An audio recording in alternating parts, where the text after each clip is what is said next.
제가 대덕구 기독교연합회 회장으로 있다 보니까 저한테 공손하게 회장님 하면서 전화가 옵니다. 각 교회마다 공문을 띄우는데 이것은 이제 의무적으로 모든 교회마다 QR코드를 작성해서 교회 들어오는 사람들에게 전부 다 QR코드를 찍도록 이렇게 지금 현재 정부에서 됐습니다. 이 표를 반드시 교회는 이 프로그램을 깔아서 누구든지 오면서 휴대폰으로 찍어서 본인이 왔다고 하는 것을 알려야 되는데 반발할 것 같습니다. 그러니 대덕구의 회장님께서 대덕구에 있는 모든 교회들에게 설득을 좀 시켜 주십시오. 이런 전화입니다. 그러면서 그제는 또 저에게 전화가 왔어요. 교회 왔는데 목사님이 안 계십니다. 예, 문이 잠겨 있을 겁니다. 언제 오면 만날 수 있겠습니까? 토요일 날 가면 만날 수 있겠습니까? 토요일 날은 제가 바빠서 오셔도 저 못 만납니다. 그러면 일요일 날 교회 가면 만날 수 있습니까? 왜 그러시는데요? QR코드 프로그램 까는 방법을 좀 알려드리려고 합니다. 그래서 제가 그랬습니다. 오시면 저희 교회 오셔서 코로나 감염되면 어떡하시려고요? 코로나 걸리면 어떡하려고 저희 교회 오려고 하십니까? 우리 교회 와서 코로나 걸리면 나 책임지지 않습니다. 이야기를 하면서 앞으로 그래서 제가 물어봤습니다. 이게 QR코드를 여러분 QR코드가 뭔지 아시죠? QR코드라고 하는 것은 방송실에 한번 QR코드 영상 사진 있으면 하나 좀 올려주십시오. 그래서 휴대폰을 갖다 그 QR코드 딱 대면은 내가 지금 이제 세민교회 언제 교회를 나갔다고 하는 것이 중대본부에 올라가서 거기서 관리가 됩니다. 제가 물어봤습니다. 이게 며칠간 갑니까? 하니까 4주 동안 관리합니다. 그래서 내가 당신들이 4주 동안 관리한다는 것을 어떻게 믿겠냐고. 결국은 당신들이 교회 나간 사람을 범죄자 취급하려고 하는 거 아니냐? 이야기하면서 강력하게 항의를 제가 했습니다. 여러분, 저게 QR코드입니다. 저것을 찍으면은 저 안에 자체 QR코드 프로그램을 가지고 되면은 그 안에 전체가 뭐 주소는 어디고 이름은 누구고 생년월일은 주민번호는 뭐고 쫙 전부 다 나와서 그 사람이 정보가 완전히 중대본부에서 관리하는 바로 그런 일입니다. 지금 이런 상황까지 온다는 것은 결국은 우리에게 뭘 이야기하냐면 마지막에 성경에서 이야기하고 있는 요한계시록 13장에서 이야기하고 있는 쪽으로 현재 가고 있지 않겠는가, 이런 모습을 우리는 볼 수 있겠습니다. 그래서 우리에게 아까도 처음 제가 말씀드린 것처럼 그 이야기를 했잖아요. 소단에 든 개구리 갑자기 666표를 찍어라라고 하면은 거부하니까 서서히 그 단계로 향해서 좀 가면서 별거 아니네, 누구든지 뭐 찍어도 되겠네 하면서 갈 수 있도록 만드는 하나의 이런 사단의 전략일 수 있다는 것을 여러분 아시기 바랍니다. 또 어떤 사람들은 이런 이야기 할 수 있겠죠. 그거 별거 아니야. 너무 기독교인들 너무 민감해. 또 교회가 너무 그거 아닌 걸 가지고 이것을 목사들이 진짜인 것처럼 지금 현재 교인들을 현혹시키고 미혹시켜, 이런 이야기도 인터넷에도 또 역시 나오고 있습니다. 여러분, 이럴 때일수록 우리가 정말 깨어있기를 주님의 이름으로 축원합니다. 성경 오늘 본문 11절에 보면 먼저 적그리스도의 모습에 대해서 이야기하는데요. 11절에 보니까 내가 봄에 또 다른 짐승이 땅에서 올라오니, 자, 땅에서 올라온다라고 이야기합니다. 여러분, 바다에서 올라온다면 이해가 되는데 땅에서 올라온다. 이것은 뭐냐면 땅은 세속을 이야기합니다. 세속주의를 이야기하고 세상을 이야기합니다. 그리고 이미 이 땅은 사단이 정보가 지배하고 있는 그 땅에서 거기에서 한 짐승이 올라온다는 것은 적그리스도가 나올 것을 이야기하고 있습니다.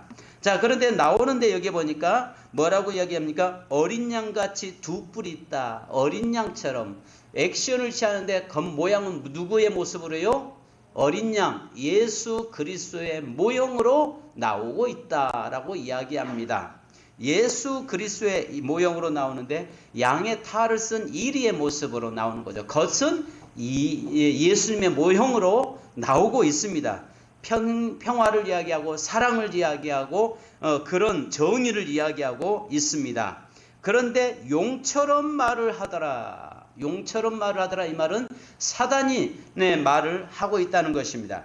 그러면 사단의 참남된 말을 하는데 참남된 말이 무슨 말이냐? 데살로니가후서 2장 3절로 4절에 보면 누가 어떻게 하여도 너희가 미혹되지 말라. 먼저 배교하는 일이 있고 저 불법의 사람 곧 멸망의 아들이 나타나기 전에는 그날이 이르지 아니하리니 그는 대적하는 자라 신이라고 불리는 모든 것과 우숭배함을 받는 것에 대항하며 그 위에 자기를 높이고 하나님의 성전에 앉아 자기를 하나님이라고 내세우느니라. 그러니까 거짓 그리스도가 예수의 모형으로 오면서 결국은 자기가 참남된 말을 하는데 용의 말을 하는데 용처럼 말을 하는데 사단이 무슨 말을 해요? 내가 하나님이다 라고 이야기하고 나온다는 거죠. 자기가 하나님의 행세를 하고 있는 모습을 이야기하고 있습니다. 자, 그러면서 이런 일들이 벌어지는데 우리에게 뭐라고 말씀합니까? 배교하는 일이 먼저 일어난다는 것입니다. 데살로니가후서 2장 3절은 누가 아무렇게 해도 너희가 미혹하지 말라. 먼저 미혹받지 말라. 배도하는 일이 있고 저 불법의 사람 곧 멸망의 아들이 나타나기 전에는 이르지 아니하리라. 먼저 미혹하고 배교하는 일이 일어난다는 거죠. 그러니까 이 시대에 여러분 교회를 핍박하고 교회를 박해하고 있는 것은요, 예수를 모르는 사람들이 하는 것 아닙니다. 예수를 아는 사람이 하는 겁니다. 국무총리가 지금 현재 이번에 전화 한 통화를 보니까 국무총리실에다 전화해가지고 거기서는 속으로 기관들에서 식사하지 말아야죠. 속으로 회의를 하지 말아야죠. 이야기하니까 자꾸 말을 돌리는데 총리가 여러분 예수 믿는 사람 아닙니까? 근데 교회에서 예배는 드리는 건 좋다. 밥 먹지 마라. 예배는 드리되 찬양하지 마라. 여러분 예배에 찬양이 빠지면 어떻게 예배가 될 수 있습니까? 성가대 찬양 연습하지 마라. 말도 안 되는 소리 하고 있잖아요. 이런 일들 하는데 사도행전 4장 26절로 27절에 보면 정확하게 무슨 말씀하냐면 이렇게 이야기합니다. 세상의 군왕들이 나서며 관리들이 함께 모여 주와 그의 그리스도를 대적하도다 하신 이로소이다. 과연 헤롯과 본디오 빌라도는 이방인과 이스라엘 백성과 합세하여 하나님께서 기름 부으신 거룩한 종 예수를 거슬려. 그러니까 이방인들이 예수를 죽인 것이 아니라 하나님을 믿는다고 하는 이스라엘 백성들과 함께 예수를 죽였다는 것입니다. 그러면 마지막 때도 미혹하고 배도하는 일이 벌어지는데 예수를 믿는다고 하는 사람들과 이방인들 불신자들이 함께 교회를 핍박하고 교회를 박해하게 되었다는 것입니다. 여러분 이것이 성경입니다. 지금 제가 제 견해를 이야기하는 것이 아니라 하나님의 말씀을 지금 이야기하고 있고 앞으로 분명히 성경의 모든 역사는 지금까지 기록한 모든 것이 그대로 다 성취되고 다 이루어져 가고 있잖아요. 자, 그러면 오늘 여기 성경에 보니까 뭐라고 이야기합니까? 666 이 표를 받으면은 결국은 뭐 하지 못한다? 물건을 매매할 수 없다라고 이야기합니다. 자, 여러분이 우리 한 가지 봐야 할 것이 있습니다. 이 666의 표를 받으면 아까도 홍보 영상을 여러분 보셨습니다. 현금 없는 사회가 됩니다. 그러니까 이제는 우리가 요즘도 그렇잖아요. 돈 없이 돈 가지고 다니는 것이 좀 거추장스럽기도 하잖아요.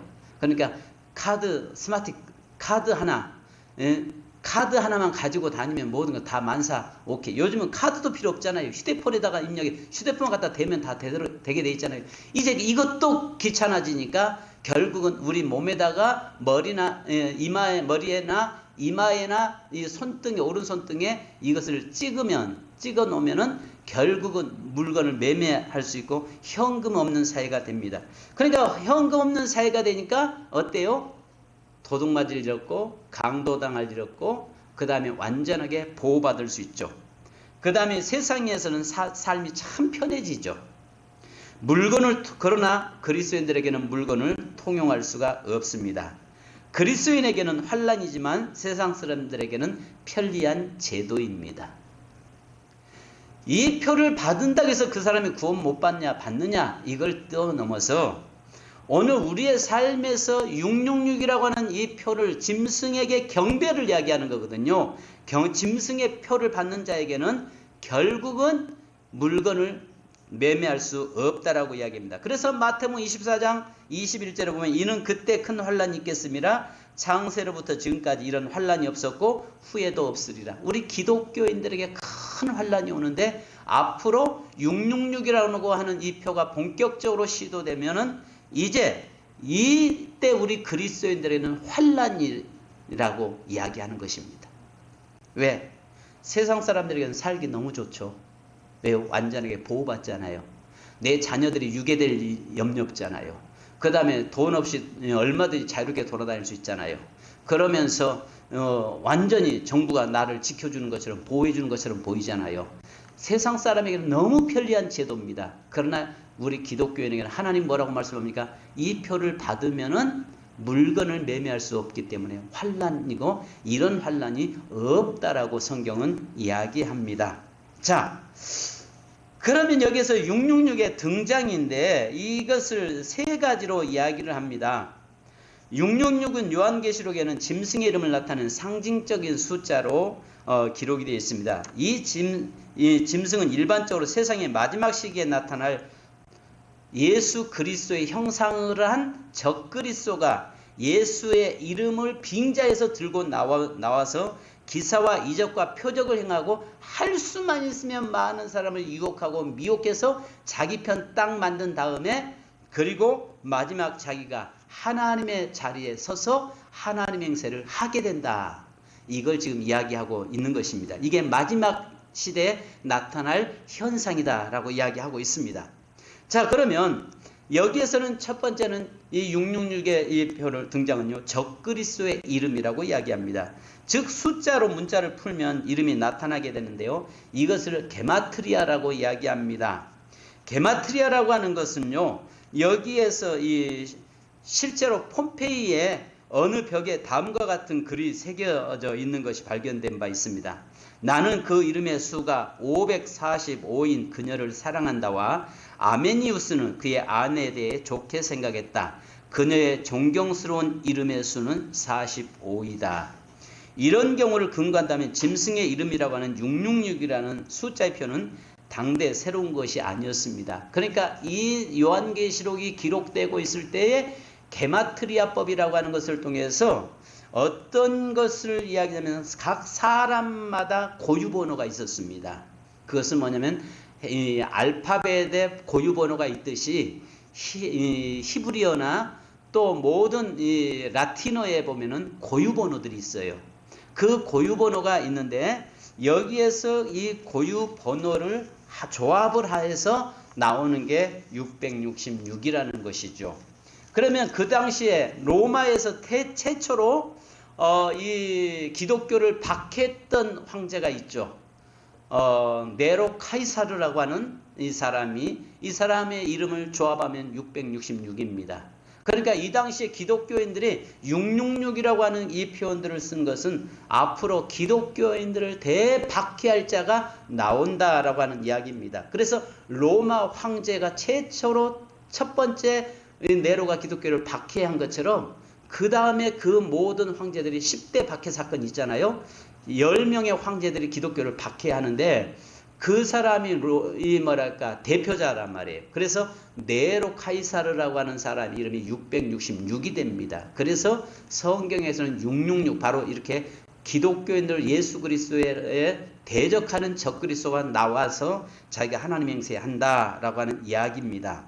그 다음에 두 번째는 사단의 숫자를 이야기합니다. 여러분 7은 하나님의 수잖아요. 완전수를 우린 7이라고 하잖아요.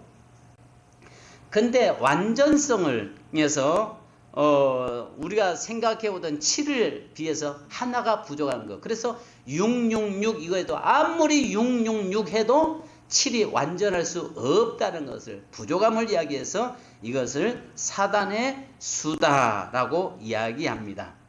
자, 그래서 666을 사이비 종교나 그릇된 종교를 상징하는 것으로 이야기도 했습니다. 또한 6은 완전성의 상징적 숫자인 7보다 하나 모자라기 때문에 666은 불완전성의 집합제로 짐승의 표시를 거부한 사람들인 하나님 백성을 제외한 모든 사람들을 지칭하는 것으로 보아야 한다는 주장도 있습니다. 자, 그 다음에 마지막에는요, 세 번째는 사람의 수다라고 이야기합니다. 하나님의 수는 7로 완전수이고 사람의 수는 666입니다. 아무리 사람이 완전하다고 해도 완전할 수 없는 것, 늘 하나님 앞에 서면은 바로 죄인일 뿐이라는 것을 이야기하기 위해서 6이라고 하는 것은 사람의 수도 그렇습니다. 여러분, 우리나라의 동전도 666인 거 아시죠? 666입니다. 우리나라 동전도 앞으로 멀지 않아서 동전이 무거워서 없애야 된다고 하잖아요. 없애고 동전 없이 요즘은 그냥 없애버린다고 합니다. 근데 666인데요. 아시는 것처럼 500원짜리, 100원짜리, 50원짜리, 5원짜리, 1원짜리 다 합하면 666이 됩니다. 결국은 이것은 물질주의, 세속주의를 이야기하고 있는 것입니다. 자, 이렇게 666이라고 하는 이 표는 당시 사이에 바로 이 요한계시록이 기록될 때 기독교를 박해하고 됐던 네로 카이사르라고 하는 사람의 수를 666을 썼는데, 결국은 이것이 뭐냐면 앞으로 마지막 때도 이런 적그리스도가 나와서 이 하나님 행세하면서 자기의 경배하지 않은 모든 자를 전부 다 뭐한다? 죽인다는 것입니다. 여러분, 이 시간에 귀를 쫑긋 세우고 좀 말씀 좀 들어주시기 바랍니다. 어젯밤에 더워서, 어젯밤에 안 더웠는데 어젯밤에 안 더웠어요. 자, 그러면은 두 번째는 성경에는 표와 인침이라는 것이 두 가지가 나오고 있습니다. 바로 아시는 것처럼 표라고 하는 건 인쳤다라고 하는 것이 있는데, 이것은 표, 스티그마인데요. 이것은 뭐냐면 소속이고 소유이고, 옛날에는 노예에게나 짐승에게 화인 불도장을 찍어서 그것이 내 것이다라고 하는 도장을 찍어놨습니다. 그래서 심지어는요, 짐승은 엉덩이에다가 그 화인을 찍어가지고 이것은 지워지지 않도록 내 것이라고 하는 소유를 찍었고, 노예들에게는 이마나 얼굴에다가 찍어서 바로 그 노예가 도망가도 가지 못하도록 만들기 위해서 인을 쳐놨습니다. 이것처럼 바로 성경에도 두 가지 인이 나옵니다. 첫 번째는 예수 그리스도의 표인 바로 하나님의 자녀에게 찍혀지는 천국인이 있습니다. 할렐루야. 그래서 요한계시록 7장 3절로 4절에 보니까 이르되 우리가 우리 하나님의 종들의 이마에 인치기까지 땅이나 바다나 나무들을 해하지 말라더라. 내가 인침을 받은 자의 수를 들으니 이스라엘 자손의 각 지파 중에서 인침받은 자들의 14만 4천이다 라고 이야기합니다. 또 예배소 1장 13절에 보면 그 안에서 너희도 진리의 말씀 곧 너희 구원의 복음을 듣고 그 안에서 또한 믿어 약속의 성령으로 인침을 받았으니, 구원의 인침이 있다는 것입니다. 계시록 9장 4절, 자, 우리 한번 보십시다. 자, 요한계시록 9장 4절 같이 한번 읽습니다. 자, 시작. 그들이 이르되 땅에 풀이나 푸른 것이나 각종 수목은 해하지 말고 오직 이마에 하나님의 인침을 받지 아니한 사람들만 해하라 하시더라. 마지막에는 하나님의 인침을 받은 자들은 보호하지만은 하나님의 인침을 받지 않은 자들은 하나님께서 심판하시겠다라고 우리에게 말씀합니다. 또 계시록 7장 14절로 16절에 보면 내가 말하기를 내 주여 당신이 아시나이다 하니 그가 나에게 이르되 이는 큰 환난에서 나오는 자들인데 어린 양의 피에 그의 옷을 씻어 희게 하였느니라. 그러므로 그들이 하나님의 보좌 앞에 있고 또 그의 성전에서 밤낮 하나님을 섬김에 보좌에 앉으시니가 그들 위에 장막을 치리니 그들이 다시는 줄이지도 아니하며 목마르지도 아니하고 해나 아무 뜨거운 기운을 상하지 아니하리니, 바로 하나님의 인을 친 천국인을 친 자들에게는 하나님께서 보호하시는데 이 사람들 어떤 사람이 처져 있습니까? 큰 환란에서 나온 자들인데 어린 양의 피의 옷을 희게 씻어 입은 사람. 그러니까 죄가 깨끗게 된 사함받은 사람. 그 다음에 두 번째는 성전에서 밤낮 하나님을 섬기면서 보좌에 앉으신 그 하나님을 찬양하는 사람. 즉 예배드리는 사람을 이야기하는 거예요. 아멘. 그러니까 결국은요, 마지막 때에는 분리가 되는데 뭘로 분리되냐면 예배라고 하는 걸 통해서 분리가 된다는 거죠. 하나님의 인침받은 자들은 마지막 밤낮 하나님의 성전에서 하나님을 섬기고 하나님께 예배드리는데, 사단은요 이것을 깨뜨리려고 한다고요. 사단은요 결국은 교회에서 예배를 무너뜨리려고 하고 있잖아요. 그래서 심지어는 뭘 하도 기독교 반발을 하니까 뭐라고 합니까? 예배는 정상적인 예배는 드려라. 근데 밥은 먹지 마라. 성경 공부는 하지 마라. 그 다음에 소그룹 모임은 갖지 마라. 결국 이게 뭡니까? 어떻게 하면 사단은 우리에게 뭘 이야기해요? 예배를 무너뜨리는, 예배를 무너뜨리는, 여기에 동조해서는 안 된다는 거죠. 성도들이 이래 동조해가지고 결국은 그것 때문에 코로나가, 아무리 여러분 코로나가 걸려서 죽으면 이 땅에서 죽는 거지, 그 영혼이 지옥 간다는 것은 왜 그걸 모르는지 모르겠어요. 그 영혼이 지옥 간다는 것을 왜 그걸 모르는지, 이 땅에 단지 육신의 죽음만 왜 두려워하고 영혼의 죽음은 두려워하지 않는지를 도대체가 이해가 안 된다는 거죠. 육신이 죽는 것은 잠깐 순간, 여러분 나이 먹어서 죽은구나. 어제 제 친구가 사모가 어제 잠깐 와서 그 사모와 딸을 만났습니다. 그 친구가 지지난달에 총 갔습니다마는 가서 왔길래 오히려 어쩌면은 이 목사가 참 복이 있다라고 이야기했는데, 그 말은 좀 우리 마음 같으면 좀 더 사역을 하다가 갔으면 좋겠는데, 그런데 하나님께서 오라고 해서 갔습니다. 갑자기 예배, 주일날 예배 드리려고 하다가 오한이면 나와서 보니까 급성 백혈병으로 해서 또 그렇게 해서 천국을 갔습니다마는, 그러나 이 땅에서 저도 가고 다 가는 거 아니에요? 근데 여기에 잠깐 있다는 것을 두려워하지 말고 영원한 세계에 들어가고 영원한 지옥과 형벌이 있음을 두려워할 줄 아는 자가 되어야 되는데, 잠깐 이 땅의 것에 너무 연연하고 잠깐 매어 사는 것 보면은 정말 이게 우리의 삶이. 그래서 마지막에 뭐라고 얘기합니까? 여기에 하나님의 인침받은 자들은, 여기에 보니까 예수의 피로 씻어 맑혀진 자들, 죄가 사함받은 자들, 그 다음에 여기서 밤낮 하나님 앞에서 하나님 섬기고 예배하는 자들, 이런 자들은 하나님께서 줄이지도 않냐며 목마르지 않냐고 해나무 뜨거운 기운에 상하지 않도록 하나님께서 함께 하시겠다라고 말씀합니다. 자, 그 다음에 여기에 인침받은 자가 있는데요, 또 물론 요한계시록 14장 1절 5절에도 쭉 말씀합니다. 그런데 두 번째는 적그리스도의 표가 있습니다. 아까 말씀드린 것처럼 적그리스도의 표는 뭐 이마에다가 박거나 아니면 손등에 박는데, 지금 이제 이것은 한마디로 통제사회로 가는 것입니다. 통제사회. 그러니까 통제사회가 되면 뭐냐면, 우리 잘 아시는 것처럼 통제사회로 가는데, 잘 아시는 대로 만약에 여러분 표를 받아놓으면 아침에 내가 집에서 몇 시에 나와서 이 사람이 그 다음에 몇 시에 어디로 가고, 그 다음에 몇 시에 무슨 차를 탔고, 몇 시에 내려서 어느 회사에 들어갔고, 그 다음에 그 사람이 퇴근해서, 요즘 이 뭐랄까 QR코드를 찍는 이유가 뭡니까? 우선은 말하기로 그 코로나 환자가 걸렸을 때에 이 사람이 뭐라 하루에 어디를 갔는가, 그걸 보기 위해서 한다고 이야기하고 있잖아요. 그런데 666의 표를 찍으면 통제사회가 돼서 완전히 사람을 통제하는 그런 시대가 되는데, 지금 현재 어쩌면은 지금 그 시대를 현재 가고 있잖아요.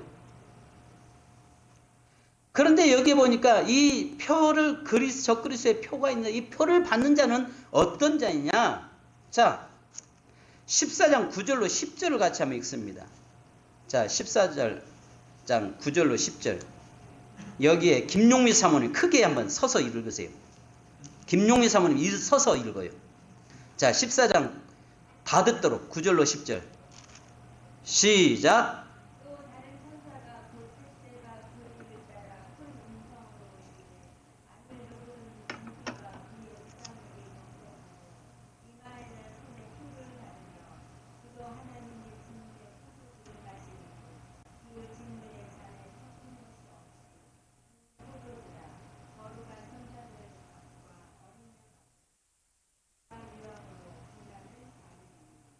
아멘. 다 안 들렸죠? 다 들었어요? 자, 봐주지 마시라고요. 예배 시간 어디를 돌아다녔어? 그냥 그렇게 혼나면서도. 자, 다 같이 우리 9절로 10절 다 같이 읽습니다. 시작. 또 다른 천사가 곧 셋째가 그 뒤를 따라 큰 음성으로 이르되 만일 누구든지 짐승과 그의 우상에게 경배하고 이마에나 손에 표를 받으면 그도 하나님의 진노의 포도주를 마시리니 그 진노의 잔에 섞인 것이 없이 부은 포도주라. 거룩한 천사들 앞과 어린 양 앞에서 불과 유황으로 고난을 받으리니. 자, 그러면 여러분 잘 보십시다. 13장으로 한번 넘어가 보십시다. 13장에서 우리 6절 한번 읽습니다. 16절로 17절 시작. 그가 모든 자 곧 작은 자나 큰 자나 부자나 가난한 자나 자유인이나 종들에게 그 오른손이나 이마에 표를 받게 하고 누구든지 이 표를 가진 자 외에는 매매를 못하게 하니 이 표는 곧 짐승의 이름이나 그 이름의 수라. 아멘. 자, 여러분 여기 보니까 뭐라고 했어요? 누구든지 이 표를 받은 자는, 여기 보니까 부자나 큰 자나 작은 자나 큰 자나 부자나 가난한 자나 자유인이나 종들이나, 여기에 작은 자는 어린아이를 이야기하고 큰 자는 어른을 이야기하죠. 누구를 막느라고, 부유한 자나 가난한 자 할 것 없이 누구를 막느라고 이 표를 받는 사람은 뭐 한다고요? 가진 자 외에는 매매를 못해. 없으면 물건 살 수도 없게 된다는 것이죠. 그런데 여기에서 참 답답할 일이 생겼습니다. 9절에 보니까 여기에 14장 9절 다시 한번 읽습니다. 10절, 14절, 9절로 10절 시작. 또 다른 천사 곧 셋째가 그 뒤를 따라 큰 음성으로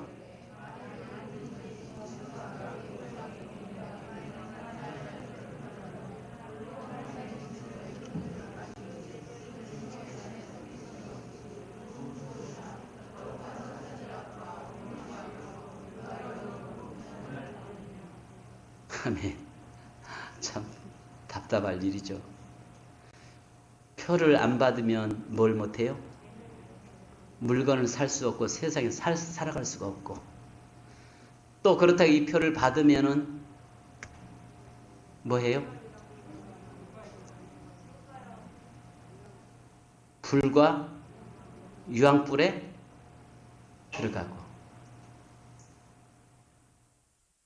따라서 합시다. 주여, 나보고 어쩌라고.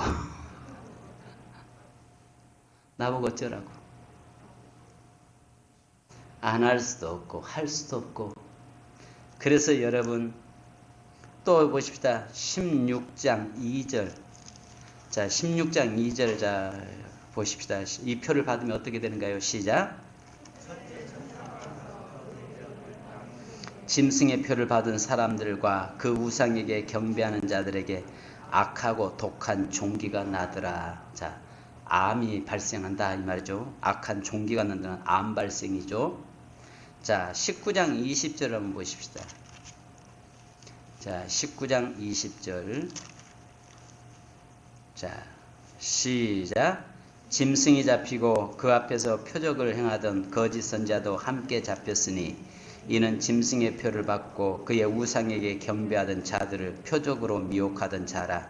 이 둘이 산채로 유황불 붙는 불에 던져지고, 결국은 적그리스도까지도 마지막 하나님께서 유황불에 집어 던지겠다라고 이야기합니다.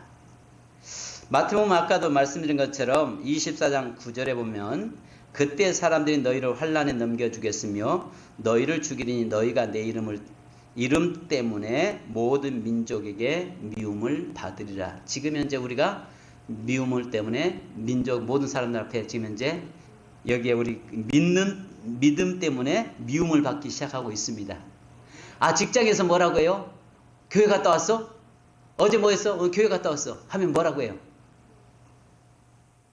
혹시 여러분들 어디 갔다 왔어? 나 주일날 교회 갔다 왔어 해가지고 좋은 소리 들은 사람, 아 잘했네, 야 정말 믿음 좋다, 그 이야기 들은 사람 있으면 안 믿는 사람이 뭐라고 해요? 아니, 교회 갔어? 못 갈 때 간 것처럼. 여러분, 술집 가거나 노래방 가거나 어떤 식당 가거나 이런 데서는 뭐라고 이야기해요? 전혀. 교회를 가면요, 뭐라고 해요? 교회 왜 갔어? 심지어는 직장에서 뭐라고 해요? 교회 가지 마. 말도 안 되는 짓을 지금 하고 있잖아요. 그러니까 결국 모든 민족의 미움을 받게 됐다는 거죠. 자, 그런데 마가복음 4장 17절에 보니까 그 속에 뿌리가 없어 잠깐 견디다가 말씀으로 인하여 환난이나 박해가 일어나는 때에는 곧 넘어지는 자요. 여기에 밭에 4가지 씨앗을 이야기하고 있는데 그 중에서 결국은 믿음이 없는 사람들은, 말씀이 없는 사람들은 시간이 지나면 이런 어려움을 견디지 못하고 함께 동조해버린다는 것입니다. 지금 현재 그것들이 나타나고 있어요. 그러니까 말씀이 없는 사람은 결국은 세상 사람처럼 그렇게 동조해 가고 있습니다. 자, 그런데 놀라운 것은 하나님께서 믿는 자들을 위해서 그날을 감해 주시겠다고 말씀합니다. 다니엘서에도 말씀하고 마태복음 24장에도 우리에게 말씀하는데 그날을 위해서 하나님이 믿는 자들을 감해 주셔서 그것을 면하게 하시겠다라고 말씀합니다. 그러니까 여러분, 지금부터 하나하나 그쪽을 향해 지금 가고 있는 이때에 저와 여러분은 타협하지 않기를 바랍니다. 그래서 오직 하나님의 천국인을 지켜지고 이 적그리스도에 인해 동참하거나 그 편한 세상에서 잠깐 편함 때문에 영원한 세계를 놓쳐버리지 않기를 주님의 이름으로 축원합니다.